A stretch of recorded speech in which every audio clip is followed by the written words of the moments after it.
Hello दोस्तों, welcome to my YouTube channel Sanjay official institute में। हमने पिछले वीडियो में आप लोगों को पढ़ाया था ऋग्वैदिक काल। तो ऋग्वैदिक काल की प्रमुख नदियों के विषय में हमने बताया था कि उनका पुराना नाम क्या था और नया नाम क्या था। आज जो हम आपको पढ़ाने वाले हैं वो हैं वेद। तो वेद क्या होता है? जो वेद है हमारी संस्कृति और सभ्यता का प्रतीक है। वेदों की संख्या है 4। सबसे पहला वेद है ऋग्वेद, जिसे सबसे प्राचीन वेद के नाम से जाना जाता है। दूसरा वेद है यजुर्वेद। तीसरा वेद है सामवेद। और सबसे बाद का सबसे चौथा वेद जो है वो है अथर्ववेद। तो ये जो ऋग्वेद, यजुर्वेद और सामवेद हैं, इनको वेद त्रयी के नाम से जाना जाता है, क्योंकि इनकी जो रचना हुई थी एक साथ में हुई थी। इसमें सबसे प्राचीन वेद है ऋग्वेद। सबसे प्राचीन वेद कौन सा है? ऋग्वेद है। इसका उपवेद जो है आयुर्वेद है। मतलब इसमें जो आयुर्वेद से संबंधित है विधि विधान का वर्णन किया गया है ऋग्वेद में। इस वेद में 1028 सूक्त और 10 मंडल हैं। 1028 सूक्त और 10 मंडल हैं। 2 से 7 तक प्राचीनतम अंश मंत्रों का गायन करता है। उस गायनकर्ता को इसमें होत्र कहा गया है। जैसे कि आजकल के जो पंडित लोग हैं, श्लोक पढ़ते हैं, उनको पंडित कहते हैं। और ब्राह्मण जो होता है वो पूजनीय होता है। इसी प्रकार से हिंदू धर्म में ब्राह्मण पूजनीय है, और सिख धर्म में ज्ञानी होता है, और मुस्लिम धर्म में मौलवी होता है। उसी प्रकार वेदों में जो वेदों का गायन करता था ऋग्वेद का, उसे होत्र कहते थे। 9वां मंडल सोम को समर्पित है। चौथे मंडल के 3 मंत्रों की रचना 3 राजाओं ने की है। जो राजा इस प्रकार हैं: द्रासस्यु, अजमीढ़ और पुड़मीढ़। इन्होंने तीसरे मंडल की जो है चौथे मंडल के 3 मंत्रों की रचना की है। पुरुष सूक्त में 4 वर्णों की व्यवस्था की गई है। 4 वर्ण हमारे ब्राह्मण, क्षत्रिय, वैश्य और शूद्र। इसमें पुरुष सूक्त में इनका वर्णन किया गया है। ब्राह्मण ग्रंथ ऋग्वेद में जो थे वो ऐतरेय, और कौशितकी थी। यमुना नदी का ऋग्वेद में 3 बार उल्लेख किया गया है। और गंगा यानी जाह्नवी, उस समय गंगा का नाम क्या था? जाह्नवी था। उसका केवल 1 बार उल्लेख किया गया है। ऋग्वेद से ही आस्तोमा सद्गमय वाक्य लिया गया है। और इसकी जो मुख्य भाषा थी वो संस्कृत थी। महर्षि विश्वामित्र ने इसका प्रतिपादन किया था। और जो रचनाएं हैं, मतलब ऋचाएँ, 10,462 है। इस प्रकार से ऋग्वेद की बहुत लंबी कहानी है, और हम जो आपको बताए हैं वो शार्ट में है। अगला वेद आता है यजुर्वेद। यजुर्वेद का जो उपवेद है उसको धनुर्वेद कहते हैं। इसमें यजु का मतलब यज्ञ और बलि से लगाया गया है। गायनकर्ता, मतलब इस वेद के जो गायनकर्ता थे उन्हें कहते थे अर्ध्यायु।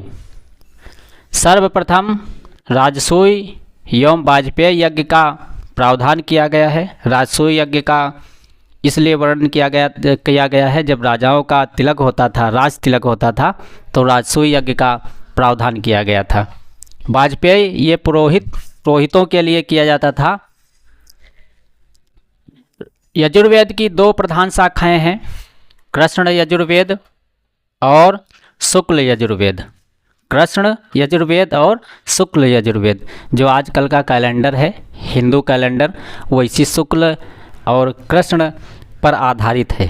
शुक्ल पक्ष का जो पखवाड़ा होता है उसे उजेरी रात का कहते हैं, और जो अंधेरी रात का पखवाड़ा होता है उसे क्या कहते हैं? कृष्ण पक्ष कहते हैं। तो इसी यजुर्वेद की देन है जो आज भी पालन करवाया जा रहा है। इसी वेद में हाथियों के पालन का वर्णन था। इसके जो राजा महाराजा हुआ करते थे, लंबी कहानी के लिए आखेट जाया करते थे जंगलों में, तो हाथी पालते थे। हाथियों पर बैठ करके जो है शिकार करते थे या युद्ध क्षेत्र में जाया करते थे, क्योंकि हाथी की ऊंचाई सबसे ज़्यादा होती है। अगला वेद है सामवेद। सामवेद का मतलब होता है गान या गायन से अर्थ लगाते हैं। जो आजकल की धुनिया है, मतलब तबले पे हो चाहे हारमोनियम की धुनिया हो, वो 7 धुनिया है, वो इसी से ली गई हैं। सा रे गा मा पा धा नी की जो जानकारी है वो सामवेद से प्राप्त होती है। और इसे ऐसा ही नहीं, संगीत का जनक माना जाता है। संगीत का जनक माना जाता है। इसमें छंदों की संख्या 1875 है। छंद गाए गए हैं 1875, और 99 को छोड़कर सभी जो छंद हैं वो ऋग्वेद से लिए गए हैं। उपनिषद इसमें छंदोग्य तथा केन जो है इसके उपनिषद हैं। मुख्य ब्राह्मण जो थे, मतलब इनके जो मुख्य ब्राह्मण रखे गए थे या हवन यज्ञ आदि करवाने वाले को, उसको कहते थे पंचविश। पंचविश कहते थे। इसके गायनकर्ता जो थे उनको उद्गाता कहते थे। क्या कहते थे दोस्तों? उद्गाता कहते थे। ये बहुत ही मोस्ट है। अभी हाल ही में एनटीपीसी, एसएससी, जीडी या अन्य परीक्षाएं होने वाली हैं जिसमें ये क्वेश्चन पूछे जा सकते हैं। नेक्स्ट है अथर्ववेद।